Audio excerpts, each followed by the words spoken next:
Hi, everybody. It's the September 12th edition of the Planning Commission meeting, and let's begin with the Pledge of Allegiance. I pledge allegiance to the flag of the United States of America and to the republic for which it stands, one nation, under God, indivisible, with liberty and justice for all. Now be taking attendance. Commissioner Magai, Here. Commissioner Christian, Here. Vice Chair Heschler, I'm here. Chair Keldorf, and Commissioner Inga are absent. We have quorum. Okay. All right. As always, we start with public communications, anything that's not related to agenda items tonight. Do we have anybody approaching the lectern? Okay. I see nobody, so we're going to close public communications. And then I ask for written communications from city staff. Anything other than what's in the agenda? None. Okay. All right, first item is the consent calendar and approval of the Planning Commission meeting minutes from August 8th. Do I have a motion to approve those minutes? So moved. Second. All right, so that passes unless you want to do a vote, Jasmine. Okay. All right, continued business. Tonight we've got a public hearing. This is the El Segundo South Campus specific plan, the amendment to change the land use designation of Lot 14 within Phase 2 of the El Segundo South Campus specific plan area and adoption of addendum number 2 to the final environmental impact. We have a staff report. Good evening, Vice Chair and Commissioners. I'll be presenting Environmental Assessment 1360 and Specific Plan Amendment 24-01. The site, Lot 14, is located at the southeast corner of East El Segundo Boulevard and Nash Street. It is identified as Phase 2 in the El Segundo South Campus Specific Plan, and the lot is currently vacant. It's the circled lot. The project does not propose any new development as part of this request. The proposed land use change would expand the permitted uses for Lot 14 to include data centers, general storage and warehousing, high and medium bay labs, light industrial uses, parking structures, and surface parking lots. In conjunction with the proposed specific plan amendments, the applicant retained Fair and Pierce to evaluate the potential traffic impacts associated with the proposed modifications. City staff has peer-reviewed the memorandum prepared by Fair and Pierce and concurs with its findings and conclusions. The first proposed specific plan amendment proposes to remove Lot 14 from the CMU list, and it will be adding it to the OIMU list. It's the highlighted yellow one. The second proposed amendment is going to change the land use designation for Lot 14. So all it's doing to the map is altering the color and the labeling. Lastly, the applicant proposes to add additional footnote language specifically for Lot 14 for the permitted uses for data centers, parking structures, and surface parking lots, which is highlighted in yellow, and adding a footnote referencing the El Segundo Municipal Code definition for warehouse and distribution, specifically for the use of general storage and warehousing. What's highlighted in blue are the proposed land use types that will be added to Lot 14. And we wanted to point out that what's highlighted in purple pink is currently prohibited within the specific plan in all lots. And Jasmine, since that's kind of hard to read, do you want to go into a little bit of detail on what each of those things are? Yeah, definitely. So when it comes down to the data center use, which is, can I use this? Oh, it's not going to show, but it's on your left one, the first highlighted P. It is going to read the footnote, data center buildings within 100 feet of El Segundo Boulevard on parcel 14 are subject to review and approval through an administrative use permit, which is an AUP. And data center buildings beyond 100 feet of El Segundo Boulevard on parcel 14 will be permitted by right, subject to a site plan review. Footnote number 3 applies to parking structures and surface parking lots. And yeah, that particular one says parking structures and surface parking lots within 100 feet of El Segundo Boulevard on parcel 14 are subject to review and approval through an administrative use permit. Parking structures and surface parking lots beyond 100 feet of El Segundo Boulevard on parcel 14 will be permitted by right, subject to a site plan review. The footnote number 4, as mentioned previously, applies to general storage and warehousing permitted use. And it says, as per the definition of warehouse and distribution contained in the El Segundo Municipal Code, section 15-1-6, that definition specifically identifies that the use, general storage and warehousing, is a building or premises in which goods, merchandise, or equipment are stored for eventual distribution.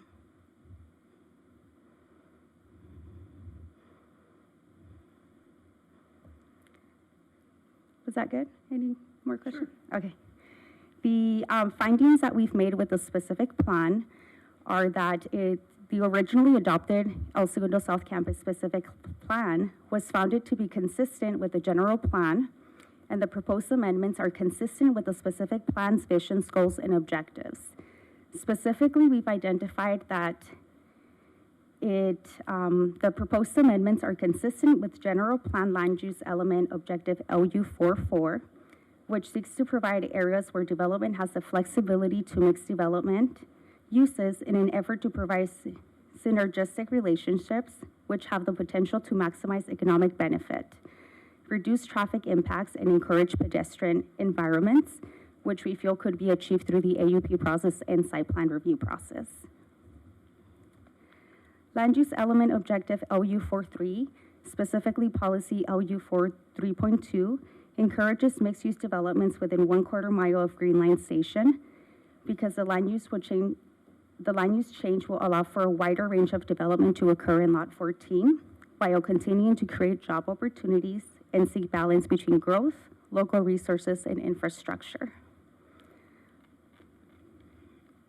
The proposed modification will also achieve the El Segundo South Campus specific plan goal to facilitate and revitalize the city east of Pacific Coast Highway and achieve a general plan circulation element, which is policy C2-1.6, which is going to ease pedestrian access by implementing a site plan review and AUP process as mentioned earlier. The city encourages the construction of high quality, well-designated industrial developments, and through the adoption of the property development standards and provisions of community services and utilities, this can be achieved. There is no evidence indicating that any of the proposed amendments will have a detrimental impact on public health, safety, and general welfare. So as previously stated, staff has peer reviewed the memorandum prepared by Fair and Peers and concurs with its findings and conclusions. The addendum specifically assessed the proposed land use designation change, which is intended to allow 3 additional permitted land uses on Lot 14 specifically.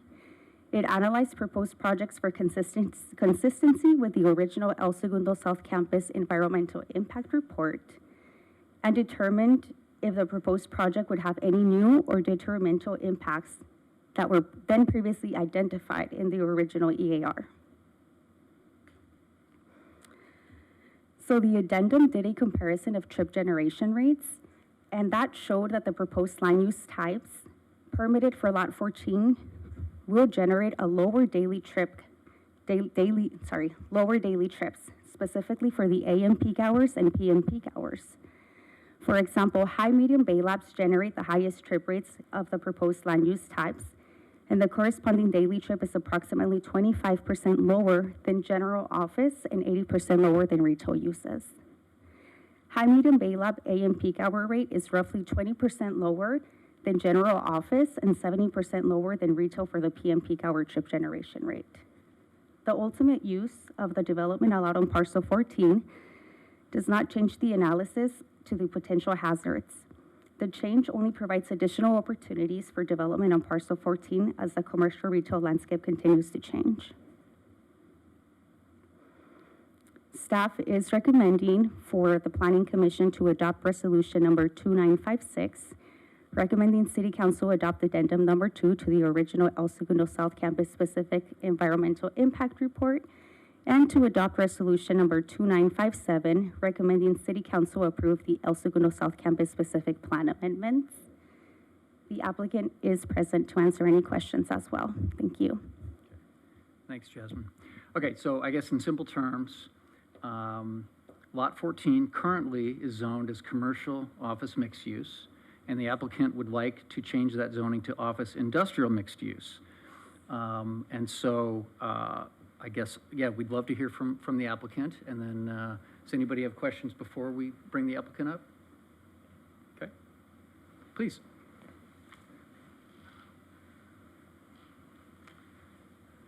Commissioners, thank you for having us. Happy to answer any questions, but a brief overview, just kind of layman's terms. We're looking to match up those two uses, so that way we have more opportunities for users that are going to not fit on, one lot potentially and need to spread into a portion or all of the second lot.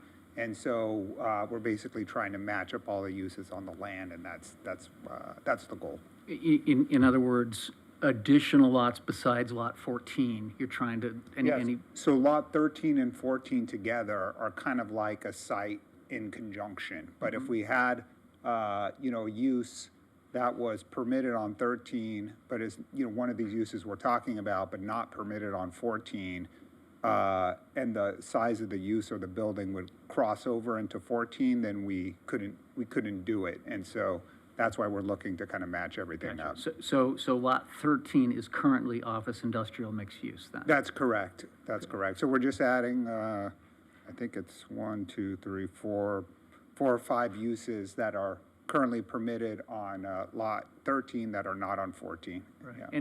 And I'm sorry, can you remind us again what some of those uses are? Yeah, we have data centers, general storage and warehousing, which I'll also point out is not logistics. Like that's a prohibited use. It's got its own designation in the specific plan, so you can't do that. And then high and medium bay labs, light industrial uses, and then parking use. Parking structure? Yeah, parking structure and surface parking lots, which is a permitted accessory use, and we're just getting it to be the same as the other one as a permitted and permitted accessory use. And the difference between warehousing and logistics is what? There's a definition in the general plan that has to do with, I don't recall the exact definition, but it has to do with, transporting and, basically a lot of truck traffic. Is and it the that sort of difference? Is thing. it Yeah. truck traffic and Yeah, size of exactly. trucks? Yeah, and loading docks and that sort of thing. Gotcha. Okay, Yeah. so distribution does not necessarily allow big trucks and loading docks? and Right, things so like- for instance, general storage and warehousing, we did talk to a user at one point, it did not materialize, but they were like a flight kitchen, where they'd have a whole bunch of people in there prepping meals, and they don't have big, 18-wheelers wheeling that stuff out, but, that was kind of an example of one of those uses, the uses where they need the whole property. Right. And would fit under that general storage and light industrial use. Gotcha. So for context, currently that site is right next to the metro station. Correct, yeah. It is the gateway to the new Chargers facility. It's sort of the back entrance to Whole Foods and the Point. It's right next to the new retail Yeah. dining, shopping, fast casual. There's a Starbucks there. There's a Cedar Sinai facility, Yeah. a medical facility. So as planners, as you think about the entire use, this is the old Raytheon site. Right. As we think about the evolution of that site and how people use it, how it's used, short of, I guess trying to find the quickest way to sell it or turn the land over, as planners, what is your vision for that corner of the property? Well, we've been marketing it for some time now, clearly without any success. So it is a bit of a challenge site. in that the frontage along El Segundo Boulevard is somewhat limited, right? It's kind of like a triangular piece. And then the MTA, actually crosses over there and kind of screens it as you're driving west too. So we haven't had much success from retail uses, but we anticipate, or we'd hope, that there's more kind of special uses. The Chargers were a sports special use, but there's other things, like I said, like this flight kitchen did not materialize, but that might be a special consideration where people want to be in El Segundo and they need something built for them. Probably in the short term, it's easier to tell you some of what it wouldn't be, which is office at the moment.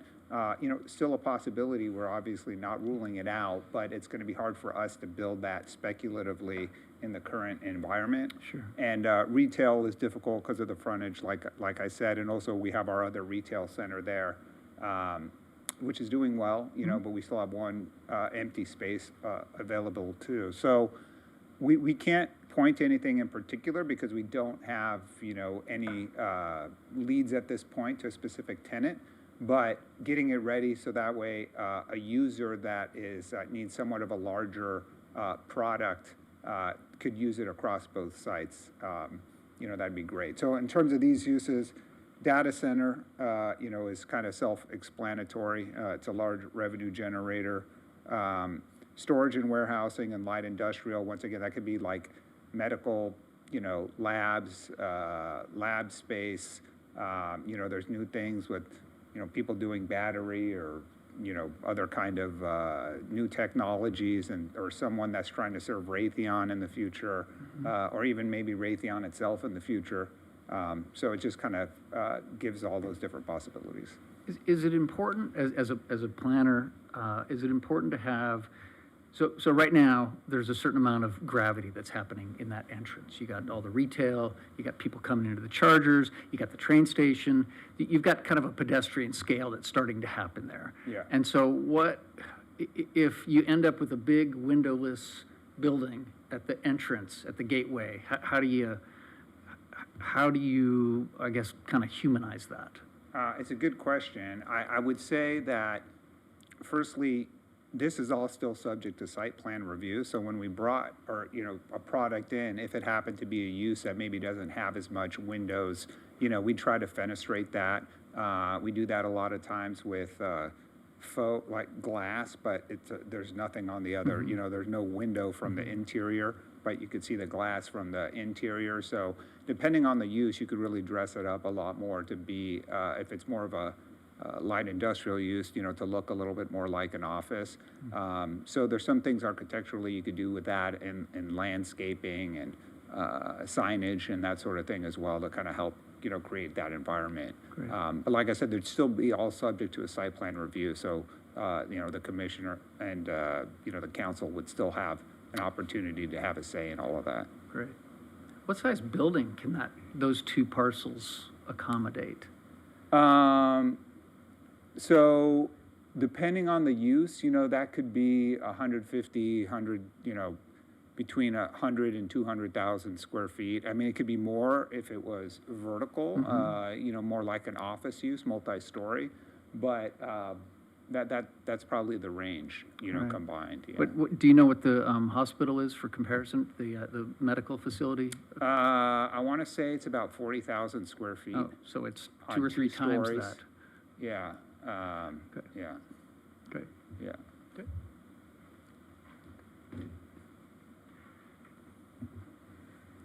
I guess my question is maybe not for you specifically, but maybe just general to the planning folks. So the area designated that's now in pink that we're going to turn blue. Oh, you were already there. So this new use designation, does it allow for the same development as the pink? So it's sort of pink plus? So nothing that was allowed there before is being removed. Okay, so this just gives us more, not less. Yes, it gives 4 additional uses to be Okay. permitted now, So we won't- which are highlighted in blue. So then my other question is sort of general, is if you go back to that same map or whatever, is there a reason if you don't have anything there now, is there a reason why we wouldn't change all of the pink to blue? Like, is there a reason why we would just do this piecemeal and say, oh, now we're gonna change like one parcel at a time to permit more uses if pink, if the blue is more, gives us more opportunity, why are we focused on just 14? Do we have to do this again? Well, so a reminder is that this is initiated by the applicant. So really, maybe the applicant answered half that question, but I'll tell you from a staff perspective, you know, the CMU is more geared towards uses that might activate El Segundo Boulevard. And so that it leads way to the reason why we included the 100-foot buffer for the data centers and parking lots from El Segundo to ensure that at least the first 100 feet from El Segundo is preserved for activating type uses. But we would probably want to take a harder look at the rest of the CMU zone. Lot 6, what are the ones in the middle, 15 and 16 now, or? Yeah, Yeah, That's- those are developed with Torrance Memorial Yeah, and yeah. the inline shops there. The CMU to the left there is currently unplanned at this point. Maybe you have some expansion of why you might piecemeal it. I'll give you a philosophical answer and a practical one too. So, you know, from a development standpoint, I think the idea, and it speaks to, you know, concurrence with kind of staff's position, is that on El Segundo Boulevard or along there, let's try to encourage some of these other uses, right? But over on our particular site, like, it touches El Segundo Boulevard, but it's really not the same condition because it's a little piece and there's a track going over it. And so those uses that you're trying to encourage aren't really that excited about going right by the MTA line with the overhang and the visibility and that sort of thing. So that's why we wanted to do it here. On the other side, there's still a lot of length along El Segundo Boulevard there. So I think it's a little bit of a different condition where it could be more attractive to those kinds of uses, you know, retail uses and other uses that you're trying to promote. And from a practical perspective, we don't own that land, so we can't really make an application or speak to what Raytheon still owns that, what they want to do. So we're just sticking with our piece here. Michael, you said something interesting that I think is worth just clarifying. So there is a 100-foot buffer.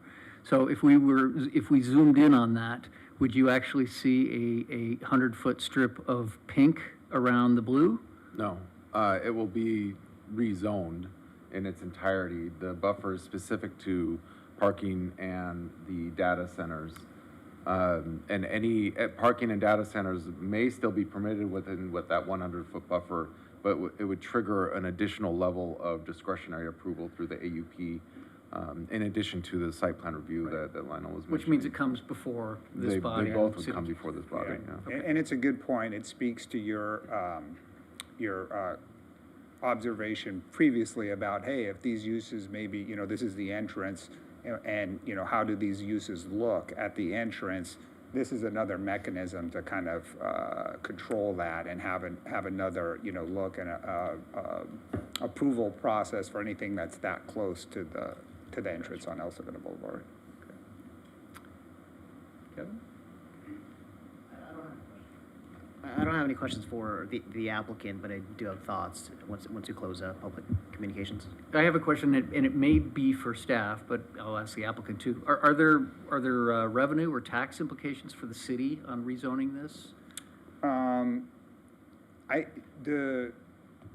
The revenue implications, I know for data centers at least, is a very high tax revenue, utility tax revenue generating use, right? So it's probably higher than any other use that is permitted in the entire specific plan. The other ones that are available, I think, would be on a case, you know, it'd be dependent on the employee count of the particular use that's going to go in there. I don't know. Yeah, I if think that- Jasmine might have some additional. Yeah, Yeah. so we actually asked finance to conduct a comparison analysis based on revenue generated per square footage for a typical big box retail establishment. in a typical data center ranging from 40,000 square feet to 70,000 square feet. And based on what was found, on average, a standard big box retail business generates $5.99 per square foot, whereas a data center generates $17 per square foot. 17? Yeah. Wow, okay. And also for comparison, office revenue is based on occupancy, is that right? So And head count. head count. Yeah. And is that head count of what they currently have or what they hope to have? I guess, if a building can house 1,000 people, is that the rate? Or if only 20% of that building is leased, that's the tax revenue? Yeah, current head count. Yeah. Okay, so during these last couple of years, that our revenue's been way down with office, I would imagine. Okay. Probably. Okay. Great. Anything else? Great, thank Thanks, you. Lane. Okay. With that, anybody else want to talk about stuff up here? You guys good? Okay. With that, we close public communications on this, and everything else comes from the dais, so you guys have thoughts? I guess I'll jump in. It is unfortunate that, we couldn't keep the commercial designation there, that you tried to market it, which, that's unfortunate you guys couldn't find anybody. Because it would be nice to continue what we have going on at lots 15 and 16 with the Charger Commons, but it's not exactly a contiguous kind of thing because of their street there. So it's not like you're continuing over, and that lot may be a little too small to have its own standalone kind of activity like that. And it is, the lot next to it is pretty small, so I understand the point of having the same land use between the two. So I think, being flexible for our business partners is important. They did their best effort to with the current zoning. So I think this is a good thing if it's, requested by the applicant, so. How were those demising lines figured out originally? Why wasn't 13 and 14 just a single lot to begin with? Anybody know? That's a question for the applicant, I want to Okay, say. why, look, here's Lane. I'll respond. The short answer is I don't know. It was a while ago, and they split these up. I think maybe for some flexibility in the parcels, but I'm unfortunate to say I don't have That's the okay. answer. Yeah. Hey, and as long as you're here, so 14 does not have its own entrance on El Segundo Boulevard, is that right? Or is it possible that it could? It, it kind of does, but not. So there's an basically, if you are familiar with the area, there's an entrance for the MTA parking lot.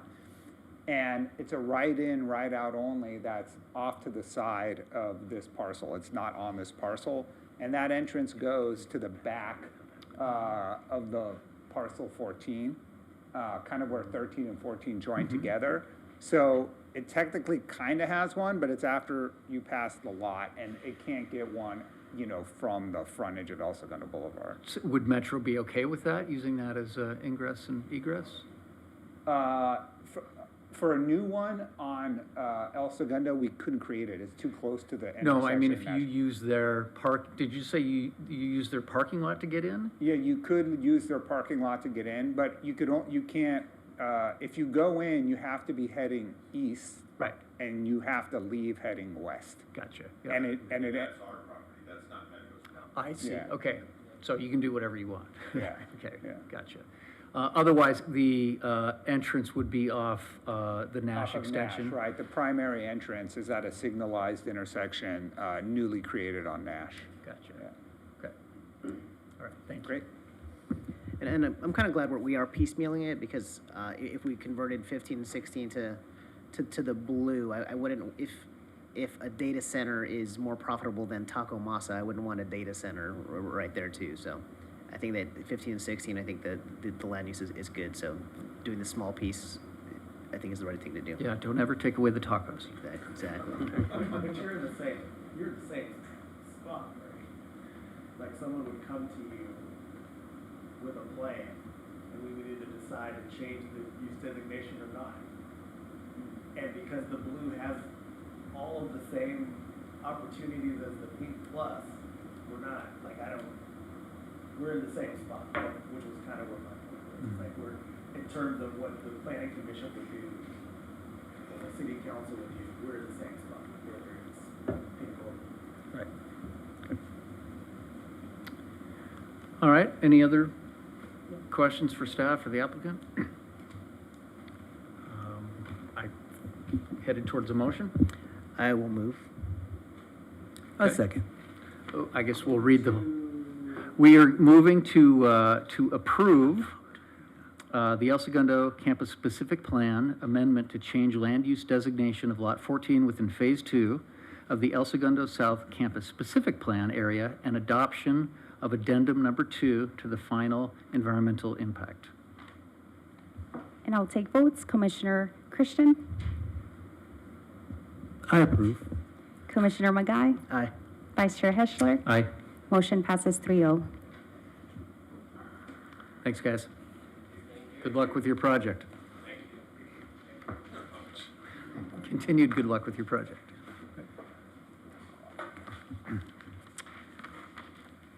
All right. Next, we have new business. And tonight, we've got a study session for innovation uses in Smoky Hollow. And Eduardo, I'm assuming you've got a presentation? I sure do. Okay. And I think through the presentation, I'll be kind of using several terms kind of intermittently or interchangeably. You'll hear incubator, you'll hear innovation uses, hard tech startup, and they're all kind of the same thing because quite honestly, we haven't really defined it yet. And I think that's kind of what some of the points of why we're here today. So let me go ahead and bring up, while I do this. So, yeah, a lot of this stems from, staff being approached on multiple occasions by individuals with like startups type uses and companies looking for tenant spaces, and they've been looking at, primarily like in the Smoky Hollow areas. And, as startups are trying to be on the forefront of an industry, their uses, aren't just like one thing. They're not dominated by one use. It's rather they're kind of doing a combination of uses that, include a little bit of tech, some research, some prototyping, manufacturing and testing, and, maybe some office. And so that kind of puts us in a quandary when, how do you classify these uses? They're not just this one thing. So as a result, I think staff, we looked into how, other cities address these startups and, hard tech and soft tech type uses and see how it could possibly be applied here in Smoky Hollow. So, based on these findings, we're looking to perhaps create kind of a new land use category within like the allowable uses table, and that's why I say the actual name, I guess, is really still to be determined whether you call them innovation or incubator. And I'll get into the incubator because I think that's something that probably a lot of us have heard in the planning realm and probably among the planning commission as well. But what is it exactly? So, and I'll get into that a little bit. So anyhow, so it kind of started off with us looking at kind of the roots of the Smoky Hollow specific plan and what's envisioned for the area. And so up here I've kind of given some information on what the vision of the specific plan is. And the specific plan's vision is encourage land uses that support the district's vision, right? So become an incubator hub, creative center, attract creative and cutting-edge businesses, facilitate development of flexible research and development spaces, and intensification of these desirable uses in appropriate sites. So you can kind of see this vision is kind of cutting edge, for lack of a better term, or recycling the term that's in here. But then you look at the uses table, and I've listed out some of the allowable uses on the right-hand side there. And they're the typical kind of traditional ordinary uses, that don't lend themselves to being cutting edge. I mean, outdoor storage, brewery, light and heavy industrial, restaurant. I mean, there's nothing really. I mean, these are good uses, but they're not, you know, they don't lend themselves to being cutting edge or really facilitating. I don't really see anything in here that really is cutting edge or facilitating development of flex space. So you really don't see how these uses effectuate that vision that's specified in the specific plan. And to clarify, this vision came from the approved Smoky Hollow specific plan. Correct. And the allowed uses, if a use is not listed on here, does that mean it's not allowed? Correct. There is some, not ambiguous, but there is some flexibility, if you will, where if a primary use is not listed in the allowable uses table, the director could make a determination that it's substantially similar. Excuse me. That the use is substantially similar to a listed use. Right. So, if you have, again, kind of going back, taking a step back, you want to have these cutting edge startups or what have you, but they're not listed. But in order to get them in there, they have to be substantially similar to a listed use. And again, these listed uses are very kind of traditional. Backward looking. Yeah, almost. You know, 50, 60, post-World War II type of uses. So, Right. So there's kind of this almost an oxymoron with how the vision is stated versus how it's effectuated. So currently, if someone came in and wanted to do a tech incubator or an AI research thing, staff would have to say, well, that sounds like light industrial, and therefore it fits. It could be, yeah, or is it research and development? But again, but a lot of these uses aren't just that one thing. They may also be doing prototyping. So is that industrial manufacturing? They're maybe testing out some of their the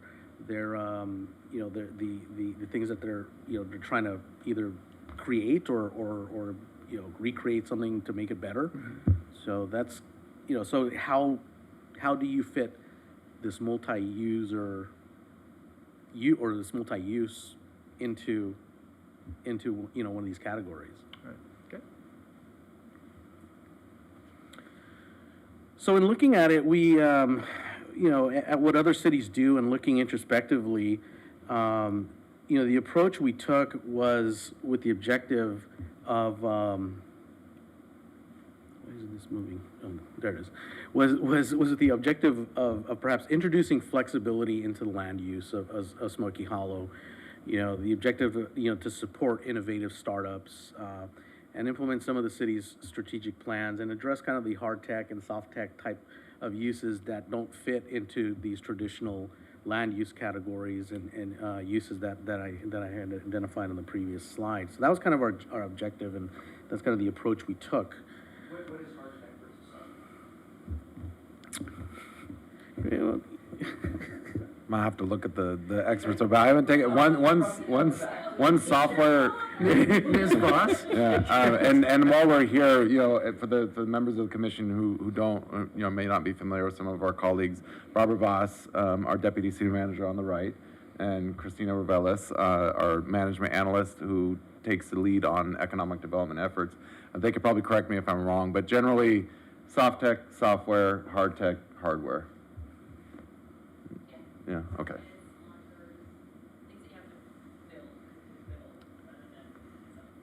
Gotcha. Nice. I'm glad you guys showed up.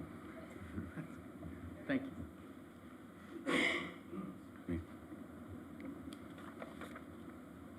So anyhow, so when we did some research, we there's several business initiatives that we examined in other cities that either implemented strategies aimed at incentivizing incubator uses and startups or managed them through their economic development initiative. And there was no really explicit definition of an incubator use. There we go.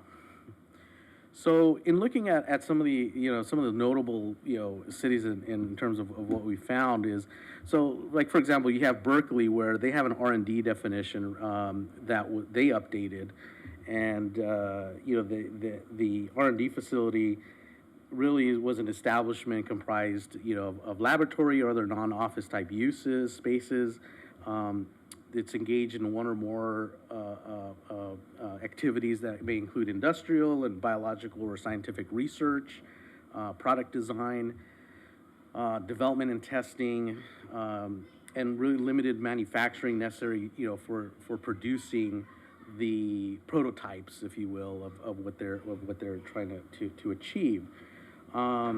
Eureka, they were more involved by creating a public space.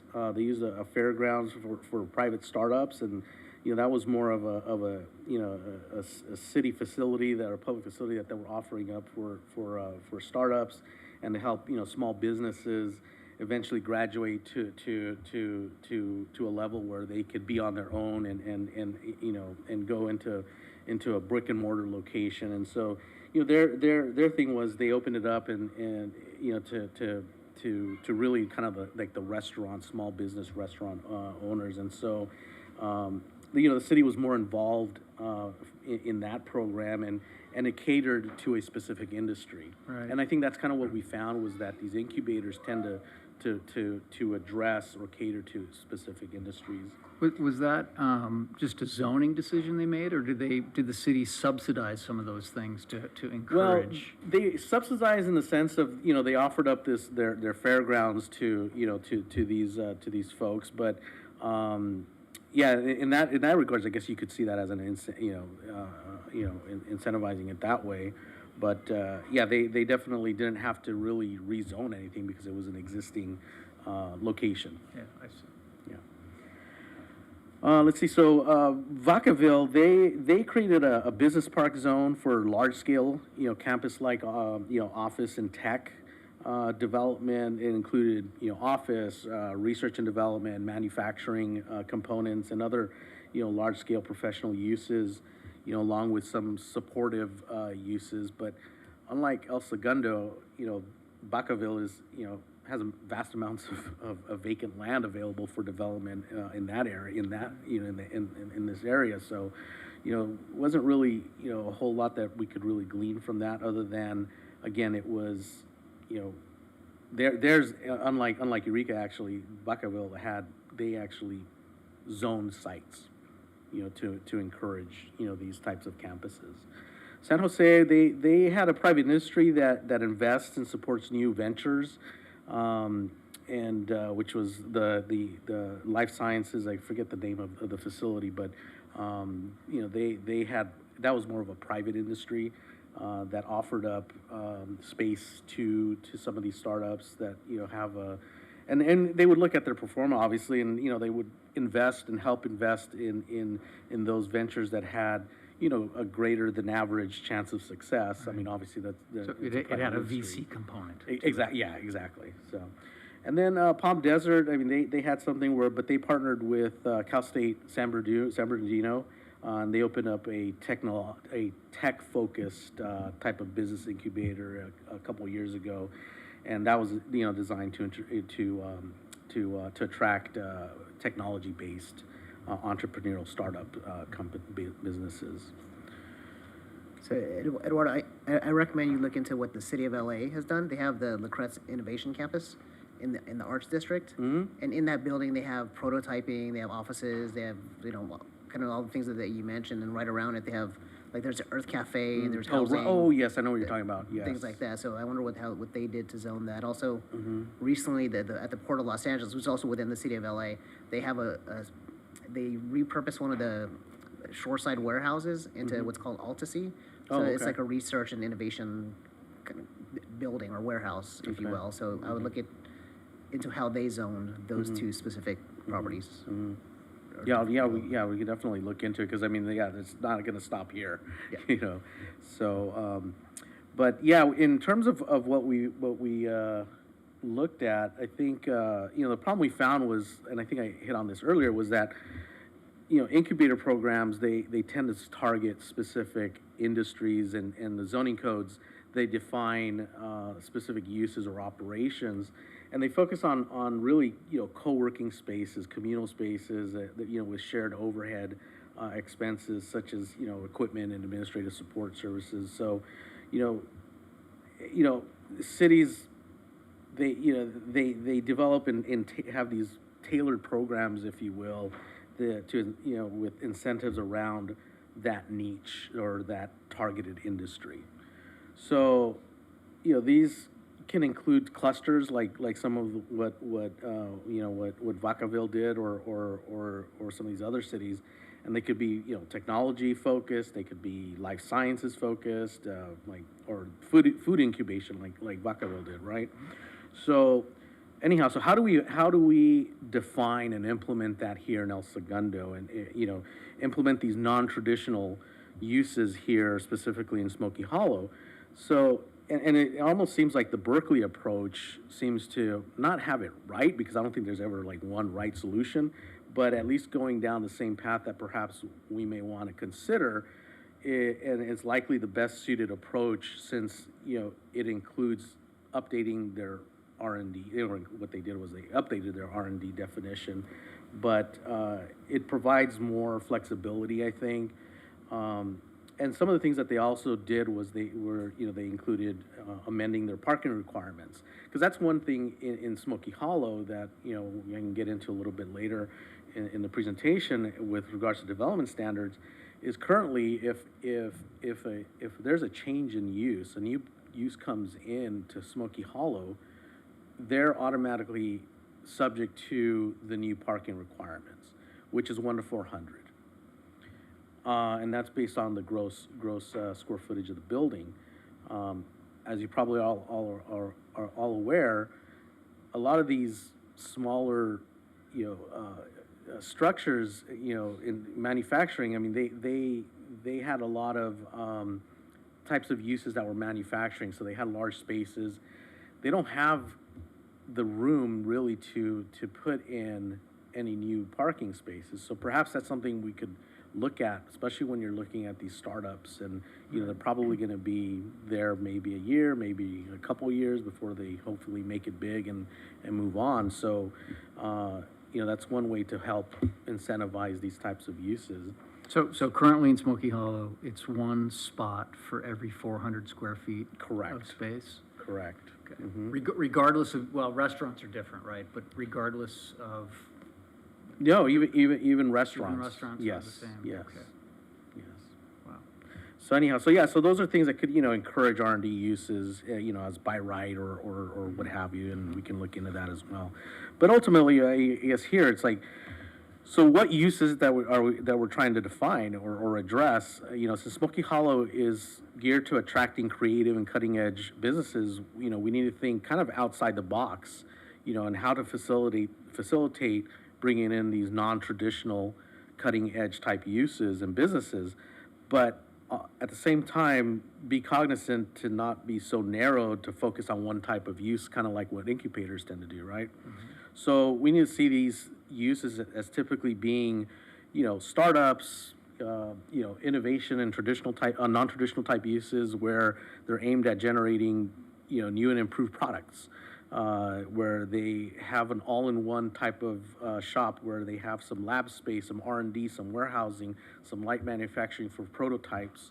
And, some of what we've seen as well in terms of speaking with folks at the counter that have come in is typically they're not like a shop that's open to the public. They may have, a low employee count. They just have a need for larger workspaces. And so, that minimizes impacts on parking, which is why I kind of said earlier, that's maybe one of the things that we look at through this process is maybe for these types of uses, making some easing up some of the parking requirements. But we can, come up with that as we delve more into it. So anyhow, so depending on how the use is defined and what it includes, there's several ways to allow for these uses, and the by right, AUP or TUP, these are kind of things that are probably familiar to the commission. You can make it as easy as having these types of uses by right, where they don't require any kind of entitlements. It's just, hey, it's a use that's allowed by per the table. You know, the pros of that is less staff time, it's business friendly. The cons, of course, is, you know, enforcement challenges and whether, you know, they're operating in accordance with, you know, all the established rules for the code. The other regulatory method is an AUP process, which is, you know, is somewhat of a, I mean, it's still an entitlement process because, permit, but that does give the city some flexibility. It incorporates, it allows us to come up with site-specific conditions. You know, so if, for example, the type of use is gonna, you know, may generate some, you know, some production that may be noisy, we could put in conditions that, you know, all that activity, you know, be done, you know, inside, doors closed, or if, you know, just, and I guess it depends, again, it depends on what type of use comes in. We can cater those, you know, put together appropriate conditions of approval, similar to what you all see with our regular entitlements that come before you. And then the other way would be through kind of a temporary use permit process, a TUP. You know, does kind of, it is low cost to the applicant. The thing is with TUPs, it's, you know, do you do them for 90 days? Do you do them for 180 days? Do you do them for a year? At that point, a year or more, is that really temporary? So there's, you know, that's kind of the quandary, if you will, that we end up with, at least going with through a temporary use permit process. And what happens after 90 days? Well, yeah, exactly. Then it's like, do you have them continuously, you know, reapply every 90 days? But, you know, Do you take it away from them? yeah, exactly. So it's, Have you you, know, is there precedent for that? Have you guys done TUPs to any effect? not for this type of, you know, typically our TUPs are, you know, for kind of maybe 1 week type of events or celebrations Yeah, or. a very specific short-term Right, thing. exactly, That makes exactly. sense. Okay. So, but that is a regulatory method that is available, but, Okay. so. Anyhow, so with that, there's also other considerations would be with development standards. You know, kind of what I indicated earlier, you know, we would need to be looking at standards that address noise and odor and dust, screening if they're, you know, depending on what type of equipment they're going to be using, if they're going to be doing some stuff outdoors. And, you know, so there's a lot of variables, several variables, including, you know, like number of employees or building occupancy that could dictate, you know, the appropriate development standards to include. So when it comes to like parking requirements, what do we do with that? You know, do we change the parking requirements to align with what the zoning code currently allows? And that's kind of based on, you know, if the building measures between a certain, you know, 0 to 25,000 square feet, then you have a 1 to 500 or 1 to 600, you know, parking ratio, whereas anything above that, then it, you know, it kicks you into like a 1 to 800. So, you know, that, you know, has its own pros and cons, but anyhow, or do we be less restrictive with the parking standards? Do we have flexible parking determinations? Do we just waive parking requirements under certain conditions? So those are things that we'd also need to, you know, be looking at when it comes to these types of uses. And who knows? And ultimately, these requests, you know, when we look at them, you know, the whole point is looking at them on a case-by-case basis, you know, especially if you go down the route of requiring them to go through like an AUP process. You don't have that when you have these types of uses that are just allowed by right, because they either meet the code or not, or, you know, they're a type of use that's allowed or not. So anyhow, with that, I guess some of the key discussion points to really hammer out is you know, how do we want to define this use, and then ultimately determine whether it should be allowed by right through an AUP or through a temporary use permit. I mean, there's even CUPs, but that's really costly and time consuming, especially when you come up with the types of, you know, startups that, you know, they're probably getting investors and money, and they're trying to find a site to go into to start working on their prototypes.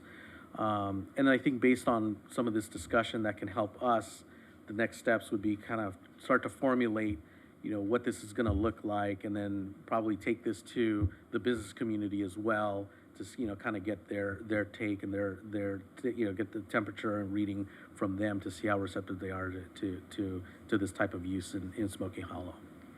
So anyhow, I'll leave it at that, I think just a more fruitful conversation could be had about, what type of uses and how do we define that going into Smoky Hollow for these startup types.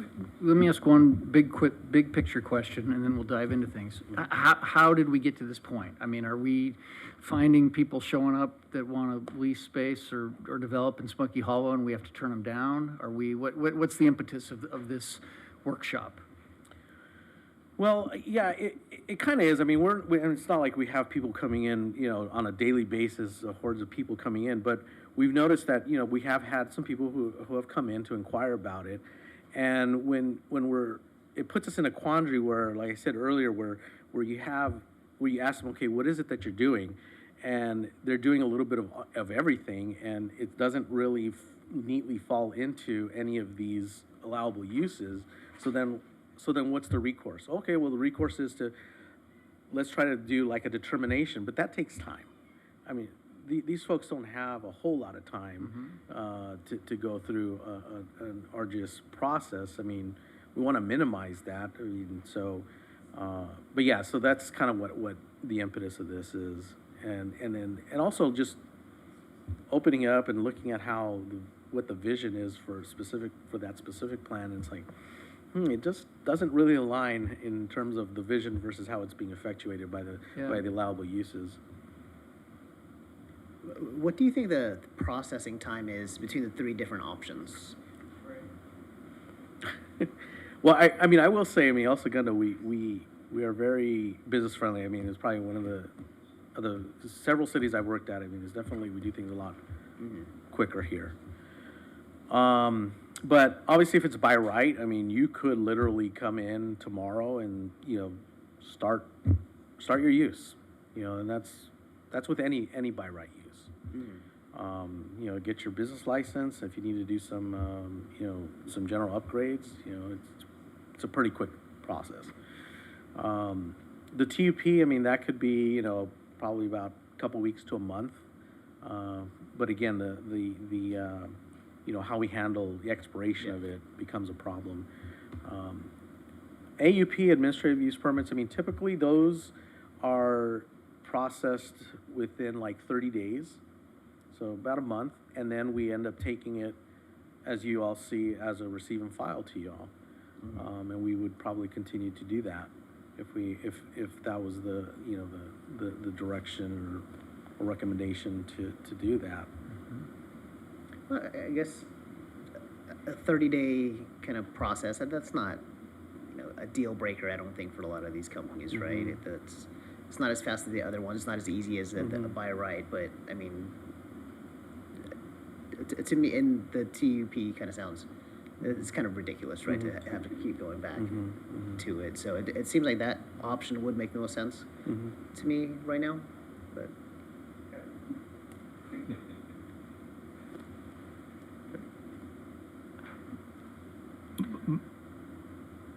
My question was, you mentioned that if someone came to you with a proposal that didn't fit neatly into one of the sort of pro forma allowed uses, you would have to go through a determination.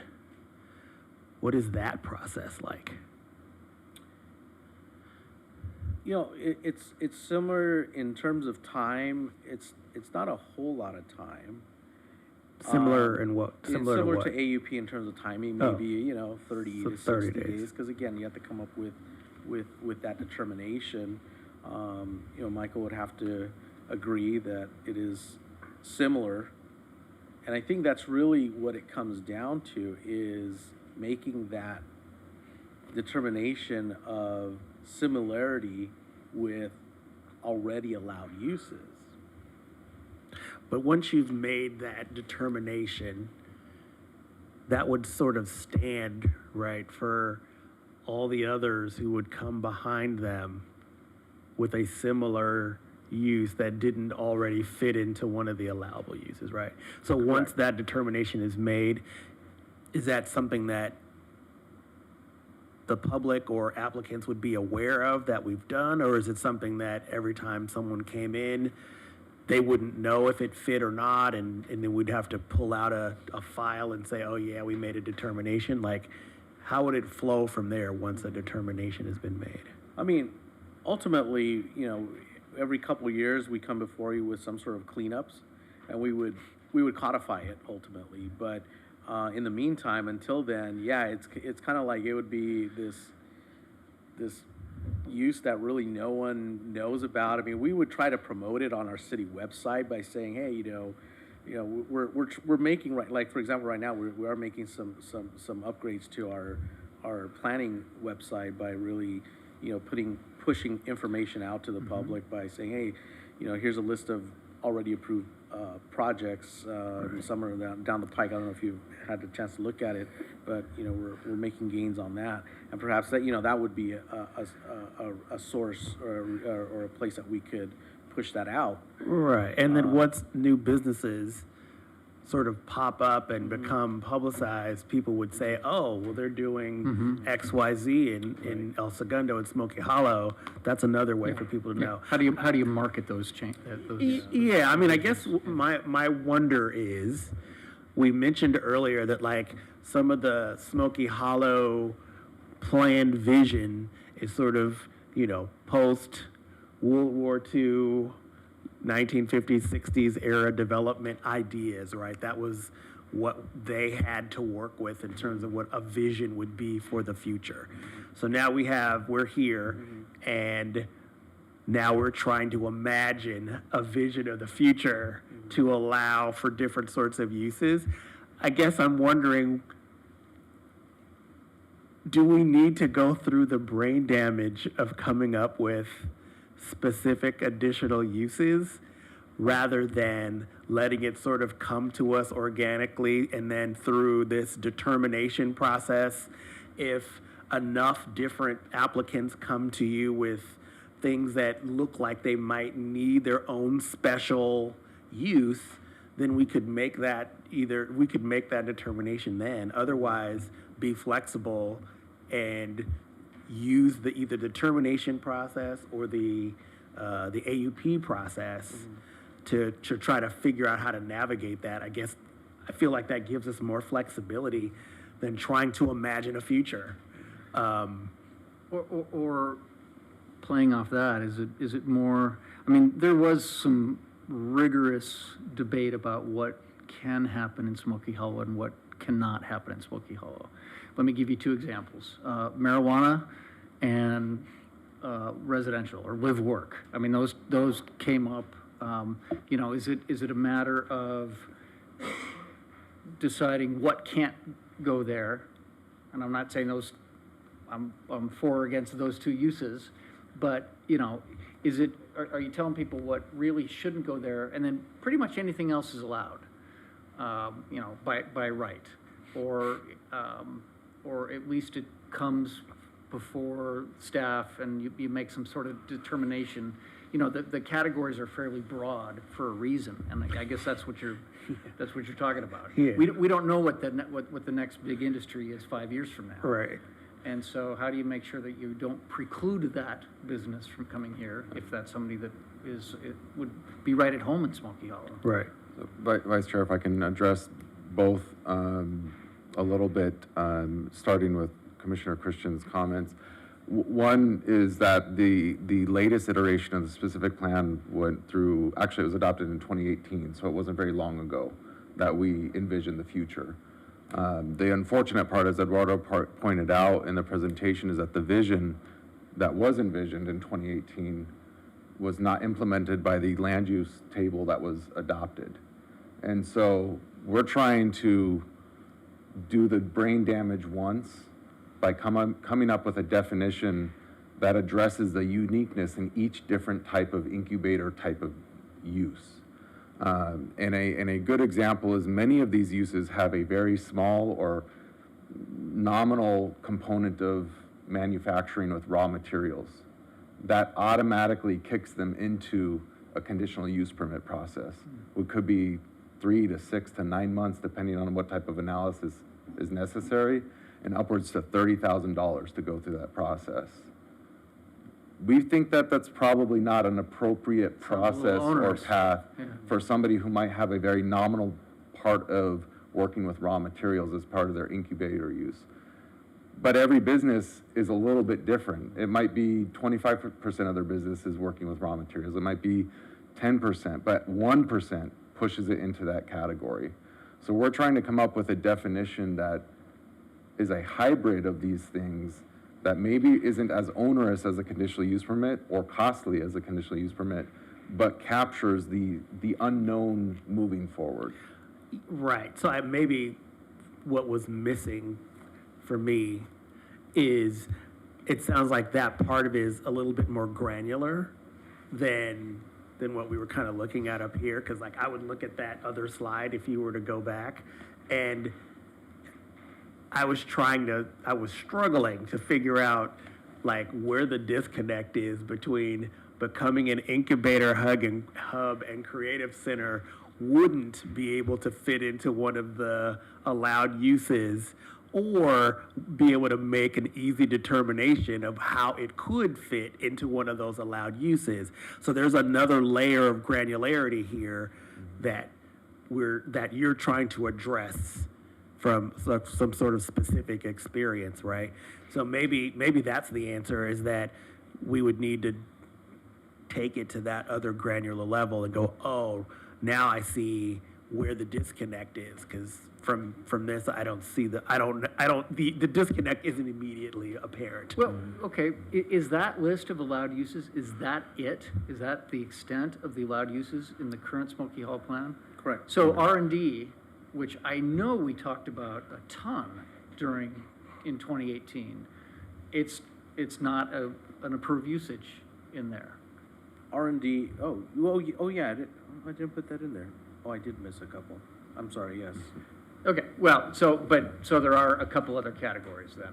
Our R&D, looking at that list, we did not put the entitlement processes that align with those allowed uses, but R&D would be a by right approval, right?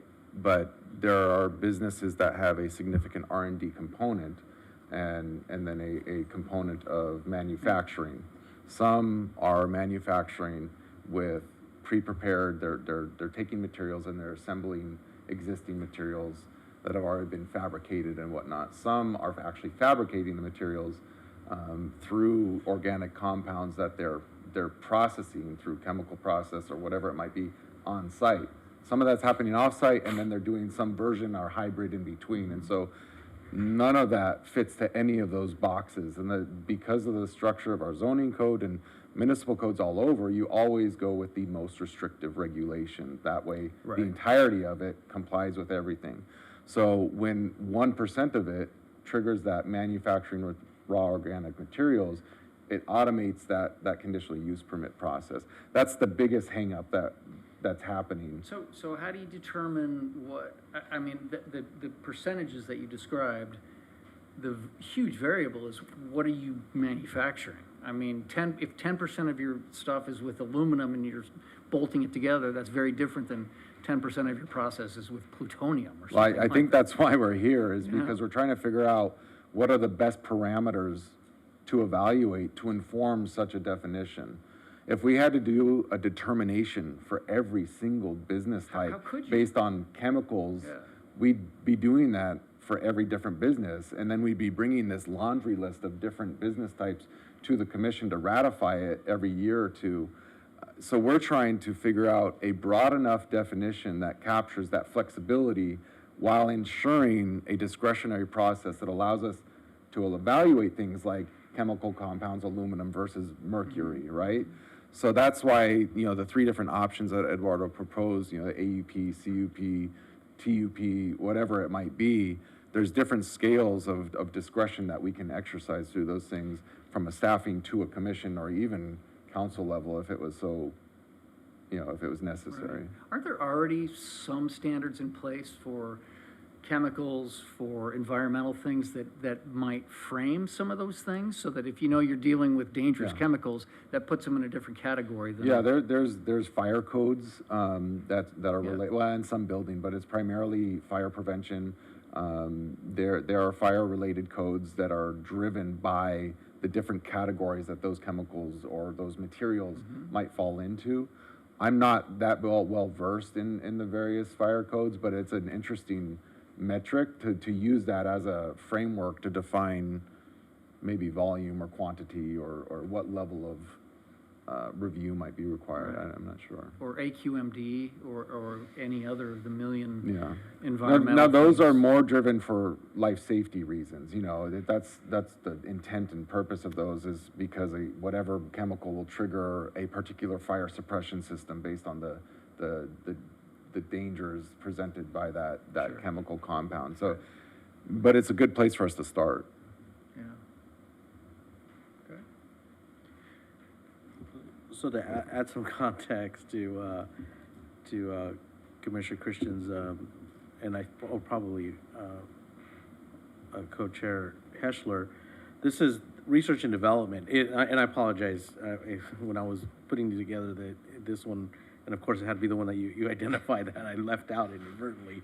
But this is the definition of R&D. But to what Michael's point is like, okay, the moment that they come up with researching and utilizing some sort of, raw material, then that automatically kicks them into the CUP category. Right. Right. So, yeah, I just wanted to daylight that.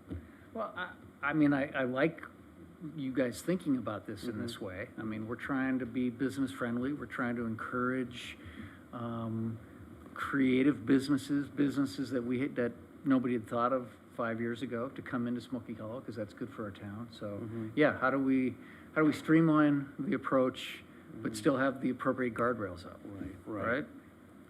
And I'll you're gonna see a lot of text on this one. I decided to put this as just a backup slide, but this is kind of our working draft definition of whether it's innovative use or startup tech. But as you can see, I mean, there's a lot of stuff in here, that talks to, innovation and startups and so I think what we could do is, I mean, if it's the commission's desire is to, and I think looking at, I think it was Berkeley where they did more of an overhaul on their R&D to kind of really open up, how that's defined, and maybe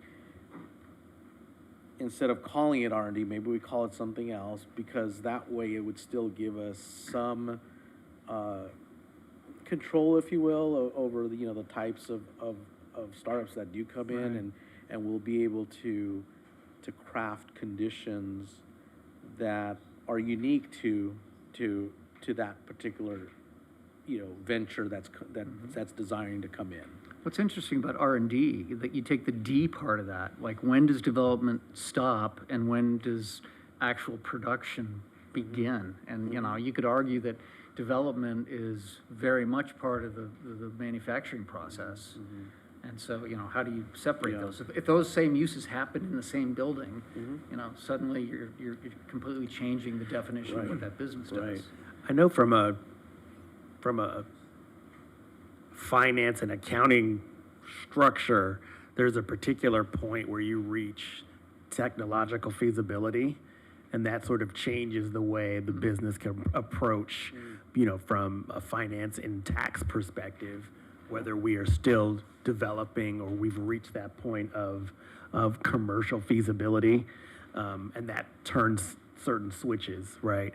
And maybe you think about it that way, and what point we get to on that development scale, maybe. That's something that just popped into my mind there, because that might be a trigger. But a lot of that is self-reported, right? The business sort of will tell you when they think, we're ready to go, because usually that coincides with seeking capital and all the rest of it when you think you've reached technological or commercial feasibility. I don't know. I definitely, going back to the bigger picture, the temporary use thing doesn't seem practical at all. I'm nervous about the concept of by right when you're talking about innovation broadly construed, because now we've just basically like let it. We don't want it to be a free for all either. I'm still trying to figure out. Michael brings up a great point about flipping it into where you have to go outside and spend a whole bunch of money to get approvals, but I'm still wondering, like, how often does this happen where someone comes to us and then we have to either turn them away or kick them off into an expensive process and that we don't learn anything or leverage anything from that? Like if 3 businesses came to us and they had to be turned away or sent off into an arduous approval process, how do we leverage what we learned to say, hey, this thing happened twice or it happened 3 times? Maybe we now need to turn that into something that we can streamline for the 4th time or the 5th time.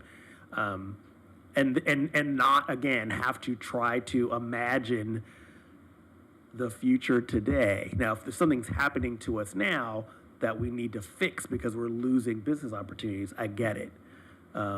Yeah, it's a good question, and I don't want to do it a disservice, but I think actually Christina could probably help provide light. I apologize for calling on you so abruptly, but the amount of attention that exists, particularly in Smoky Hollow, with businesses that fall somewhere in this definition is sort of unheard of at the moment. And I don't want to assign a number, but off the top of my head, I can think in the last 6 to 12 months, close to 6 to 12 different companies that have come to us, and some of them are there now.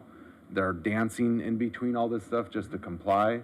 There's a couple that don't comply, but they're there, and we're working with them. And there's several, but I don't want to put a number to it, but there's many that are interested, and they call Barbara and Christina on a regular basis. They would call myself on a regular basis, or they're talking to staff. That's part of the reason why we started looking at this, is because we were struggling to figure out what box do they fit in. We don't have a box for them to fit in, and if we have to put them in a box, it's costly and it's time consuming for themselves and for staff, So how do you deal with that now? Do you have to say, geez, I'm sorry? There's at least 2 that are waiting for this, that I know of, that are waiting. They've got leases held up, and they're doing internal TI for components of this that don't trigger a conditional use permit. And they're hoping that by the time they build out their internal TI that is office and R&D related, and they move in and they're ready to build out their manufacturing component, we will have figured this out. There's a lot of money being invested in these properties in tandem with us trying to figure this out. Okay, well, so short of naming names and telling us about those uses, does the team, does staff understand enough that they could start to rewrite some of these descriptions, bring them back to us and say, all right, we want to change these to fit these things? And because, again, you want to be specific enough that it fits those businesses, but you also want to be broad enough so you're not having to do this every single time. Right, yeah, so that's why we're here, because Eduardo, outlined a little bit of it here, because we're at that point, but we don't want to do it in a vacuum. Understood, thank you. We want the feedback from the Planning Commission, and we want to work with Barbara and Christina to work with those folks that are in the field to give us feedback on those things. So we're at that inflection point right now. Can you give us an example? Can you give us make it up, but make it real? I mean, can you give us an example of where that needs to go? In terms of the feedback? No, in terms of how you Of want the to change the business. language. Well, we have, these are the terms or the standards that we'd like to develop, but then Eduardo, if you go to our, essay style definition. Yeah, did AI write that and they just threw up all No, the page? I'm not gonna lie. Eduardo, I'm sure it's great. I'm not gonna lie. Punctuation. It's crazy. I keep But this is why it's complex. adjectives just If thrown you- in there. If you look at the most definitions that you mentioned before, the definition of those uses, they are very broad because the definition usually is one sentence. We're working with a use that cannot be captured in one sentence. And so we're starting broad where Eduardo was, but we would like to refine that. But the easiest way to come up with such a definition is probably start as broad as you can and start to trim down. It's much harder to start with one sentence and then build onto it. Understood. So that's why you have a novel right now as a definition. And that was developed in collaboration with a consultant who worked with us to do some of this research.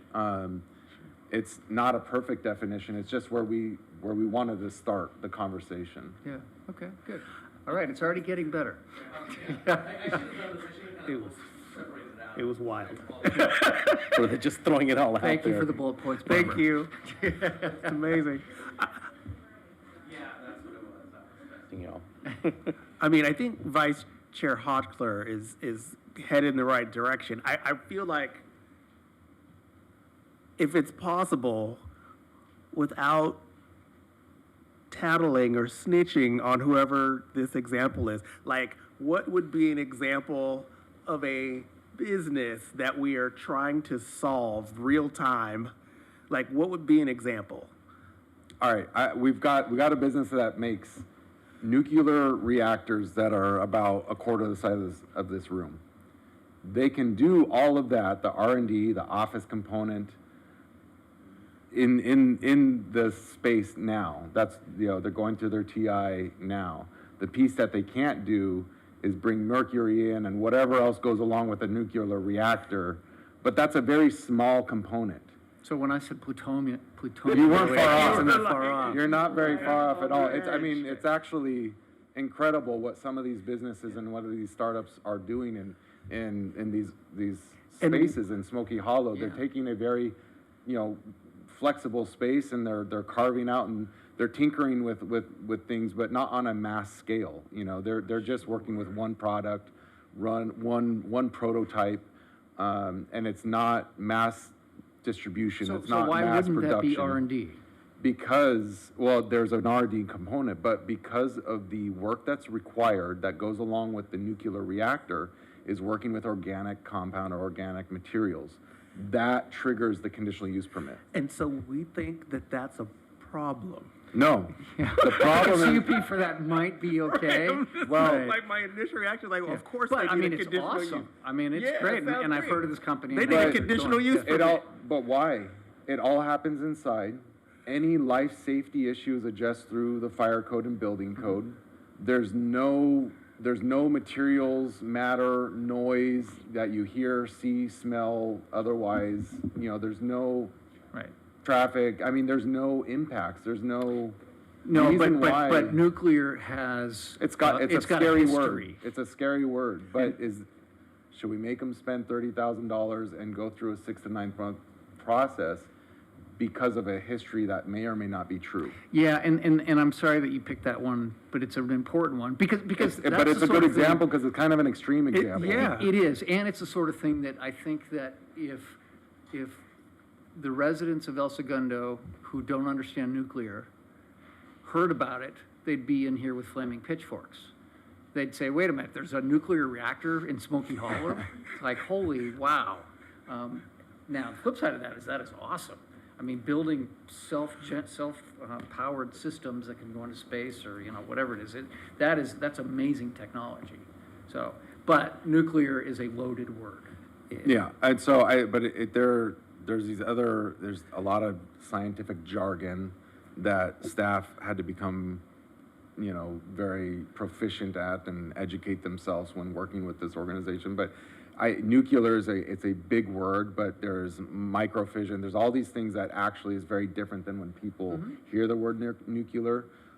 It's not nuclear. It is, but it's not what we think of in the 1960s nuclear. It's not the 3 same Mile thing. Island. Right. It's not Chernobyl, no. Yeah, right, right. But I part of me feels like, one of the unfortunate byproducts of innovation is that a lot of times getting from these great ideas to their fruition requires them going through a process by which we all can become comfortable. And that process can be expensive when you are at the cutting edge of that industry or that technology.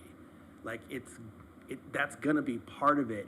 And that again, we as a city And as a development department, would develop that knowledge or that expertise over time that would inform the way we want to change zoning or change the conditional uses or allowed uses in a particular zoning area. Like, we would develop that comfort and that expertise over time as a city. And so maybe that specific business does have to go through that process again so that we all learn from it and then say, oh, okay, I get it now. We get it now. And then you can build that into, now we can use that knowledge to say, hey, when you come with the pitchforks, we've developed that understanding. We don't have that now. So why wouldn't we make them go through a conditional use process, and that a business like that probably understands that it's going to be intensive for them to be able to get the allowed permits to be able to do something like, you know, cold fusion in Smoky Hollow or whatever it's going to be, right? That's my thought. That we would build that expertise over time and then use that to inform changing a definition that would be broad enough to include them and maybe some other businesses that are similar in that kind of industry without, you know, I don't know. You know, and I think that like the difference between the AUP and the CUP always says, as Michael had indicated earlier, you know, there's time and money. Obviously, you know, there's a lot more time, a lot more money involved going through the CUP process. Now we have to be cognizant of that, you know, especially with these types of industries, because they may have a lot of money, but they may not have a whole lot of time.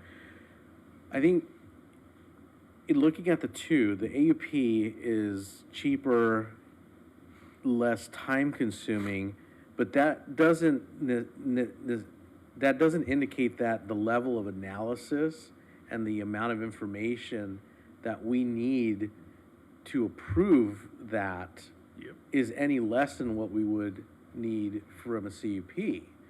And I think the second component to that is that if the director, and we've done this before, where if the director feels that this is even though it's an AUP that's administrative, that the director has the ability to act upon it, the director also has the ability to forward this on to the commission for you all to make that decision. I mean, we did that before, I think with Love Life, I think was one of them that we did because of the signs so there are certain situations where, you know, the director still has that ability to say, you know what, I'm going to go ahead and, you know, not make this decision because this is something that we feel is a little bit more than just an AUP, or not, it's still an AUP, but it's just a little more intense. Let's get the bigger planning commission involved in this to really. And we do appreciate it. Yeah. Also, just to address some, I mean, so I'm interpolating some of the feedback that's coming, but not coming so specifically. But I think some of the feedback is maybe there's a definition that works, but hey, when it's combustible, we draw the line, right? So maybe we're able to come up with a definition that you're comfortable with that doesn't include combustible materials. And that's the line of, you know, that we draw now, and then we can continue to learn from it as Commissioner Christian is suggesting. You know, what we're looking for is that type of feedback. What is the comfort level of the commission so that we can start to work on something that makes sense for what we know today. And then as we know more later, we can always come back and tweak it again. As this commission knows, we love to tweak the Smoky Hollow specific plan. And, you know, we've been here like 5 times in the last year with it. But this is one of those things that maybe it has to morph as we learn more and as times change. But maybe combustible materials is one of those thresholds. Another example that Christina reminded me, not in Smoky Hollow, but elsewhere in town, where they are testing and building drones. And for the most part, they conform with the zoning code again, but because they are mass producing something, it triggers the conditional use permit. But the scale and the demand and the business model that they run is a fraction of the 1960s manufacturing types of machinery, chemicals, compounds, staffing, trips, parking. Because instead of having 100 people in a factory, working with these materials and manufacturing something, they've got like 6. It's very simple, but because of the volume that they do, that triggers this higher intensity use, which really isn't what the land use that was contemplated 60 years ago was meant to achieve. And so we're trying to just modernize our definitions, because the manufacturing and industrial of post-World War is really not what in the 21st century, right? Do you have a sense of how to articulate that scale? Because that's kind of what you're talking about, right? It's tough. I mean, that's why we're struggling, is because we are struggling with that. I mean, if we had the answer, we would just bring it. And if any other jurisdiction had the answer, we would have, I mean, we Yeah. scoured, different jurisdictions, and everybody is all over the place. And I think that's why you see when Eduardo gave those examples, that's why you see a lot of jurisdictions just focusing in on one industry type. They just focus on one industry type because there's known variables with that one industry type, and this district is going to be the airplane manufacturing capital of the world. And then they develop a use and a code and the standards that focus on incentivizing those uses locating there. We're trying to define something that is not specific, but is, I don't know. I mean, it's not specific enough by use type from that standpoint, but it's specific enough to give us that flexibility to let people in the door. So would creating this definition, would that then, for the specific example you were talking about, so would that knock them down to the administrative use permit level? If the commission was more comfortable with the AUP process, yeah. Or maybe there's different processes based on variables that the commission feels are appropriate. Is there a fee to an AUP? Yeah, it's nominal. What is it, I Jasmine? think it's roughly around $3,000 to $4,000. Okay, but where it's not 30,000. like Yeah, the that's CUP one of would the be. fees associated with it, whereas a CUP roughly starts around 18,000 plus additional fees and Right. consultant fees and all that stuff. Right. And I guess I'll ask Barbara and Christine, is an AUP Yeah, get them up too, here. too onerous? I mean, would that be okay still for economic development?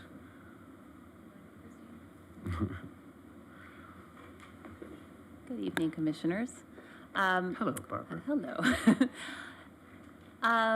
I think it would streamline, it would make it a little bit easier for us to do business attraction, because we get calls, and a lot of times if people are going through the process easily, I never know about it until they're here, and they're approved and they've moved in. So it would help us to be able to better serve the types of calls that we're getting, and the types of businesses that are coming in, and specifically in Smoky Hollow, we are putting a lot of energy into making it that startup hub, this dynamic area where we already have a lot of examples of businesses in that category that are building on each other.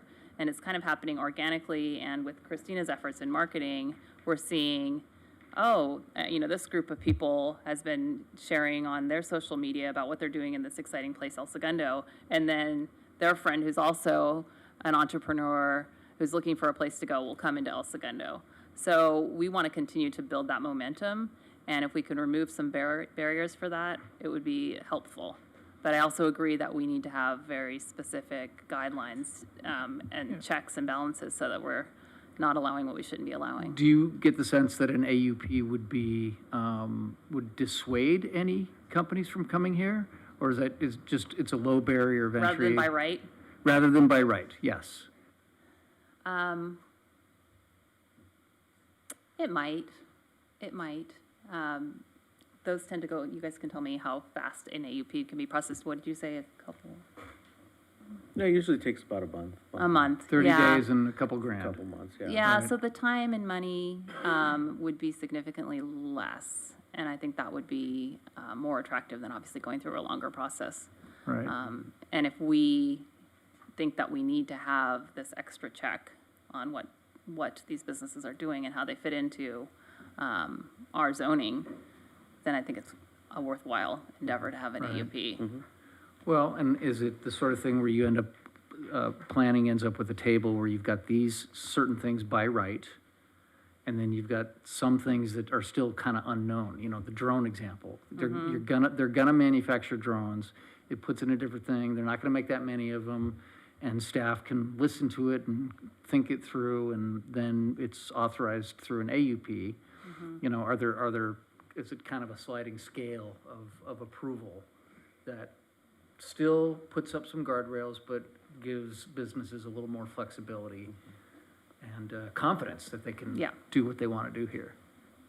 Yeah, that's how I view it.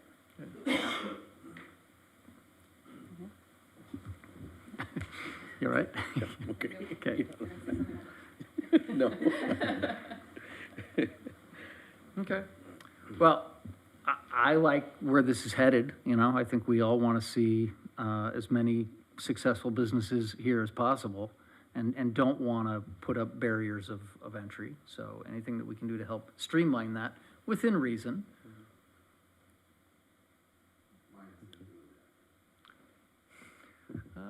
You know,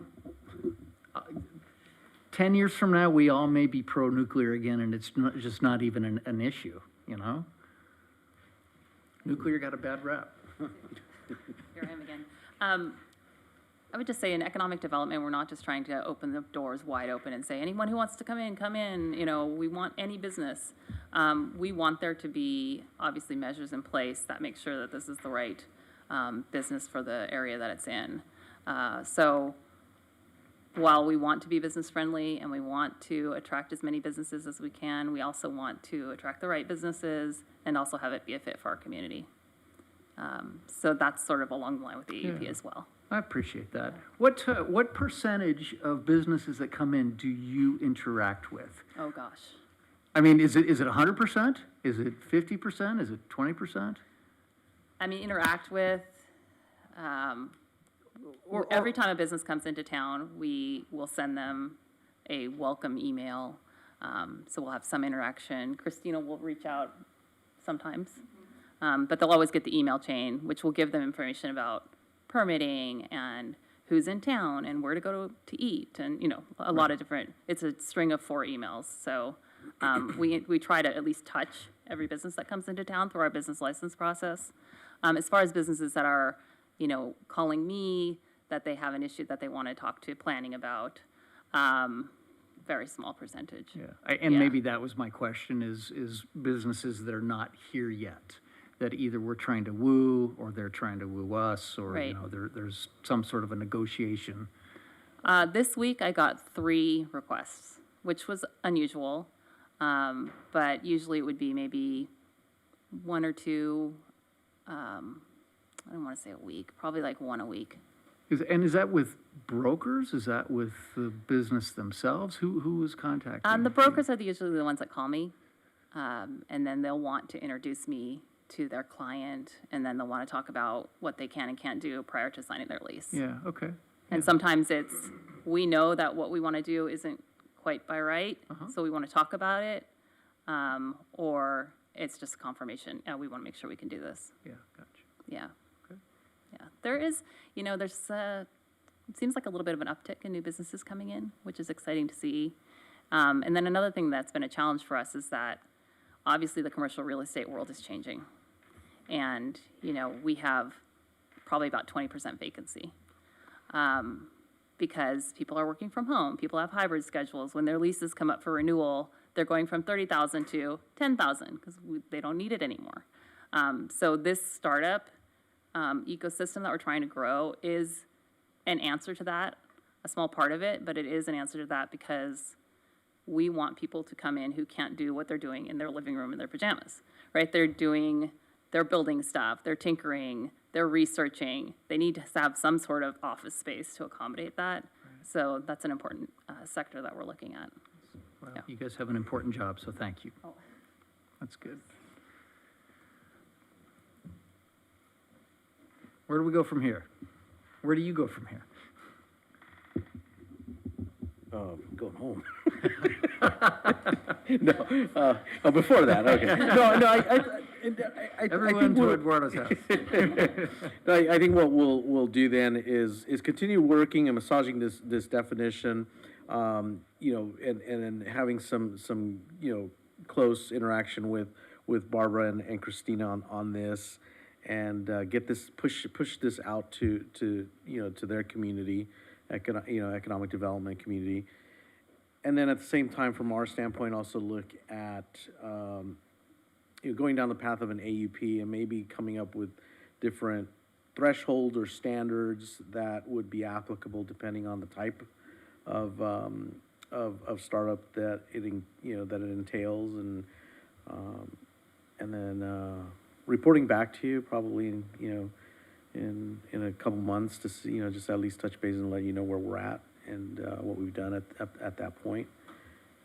And if we need to come back for some additional direction, we'll come back. But I think we kind of have a temperature as to, have an AUP, have some sort of oversight. Don't want to open up the gates because, we do want to also protect our city as well. We don't want to just, open it up to everyone. So I think the AUP is probably more of a good route. I think we're going to explore a little bit more the Berkeley kind of definition and maybe utilizing some of those standards to help craft this, these startup type of businesses. Nice. Well, thank you for doing that. Okay. Thank you for the direction. Okay. Anything else on that topic? Okay. Item J, report from Community Development Director. Nothing at this time, Chair, Okay. Vice Chair. All right. Report from City Attorney's Office. Nothing as well, thank you. Planning Commissioner comments. Nothing for me. Okay. All right. Well, this was a good session. Appreciate you guys as always, bringing this to us and helping to vet and just kind of talk this stuff through. So really appreciate it. Our next Planning Commission is scheduled for September 26th. And with that, we Vice are. Chair. Oh, sorry. Did you want to report out on your presentation? Oh, yeah, that's right. Thank you. And just as a reminder before you do, Chair Keldorf, and I think she told you that you'll join her? She voluntold me. Maybe not yet, maybe not yet. But the chair will be making a presentation at the next council meeting just on the activities of the commission over the last year and a half we did, because it's been a while. Great, thank you. But if you wanted to report out on yours as well. Yeah, sure, that's a great point. So the last city council meeting, I made a brief presentation about the multimodal committee that we have put together. Talked about what we've done as that group, talked about the advancements of bike lanes in El Segundo, which is a wonderful thing. And then also talked about maybe the prospect of someday coming back and revisiting El Segundo Boulevard as a bike lane. It's interesting. I've already had people reach out to me on that and say, yes, why don't we do that? These are people I don't even know. So that's how many people watch the city council meetings, which is great. So yeah, that's it's nice that we can kind of advance those things, and it was good to update city council on. Michelle did mention that next Tuesday she'll be presenting what the planning commission is doing. I am not going to be here, so it's either just Michelle, or if she wants help from another planning commissioner, I'll leave that up to her. But I told her I'm going to be out of town, so. Yeah, that's the story. So with that, now we are adjourned. Thank you.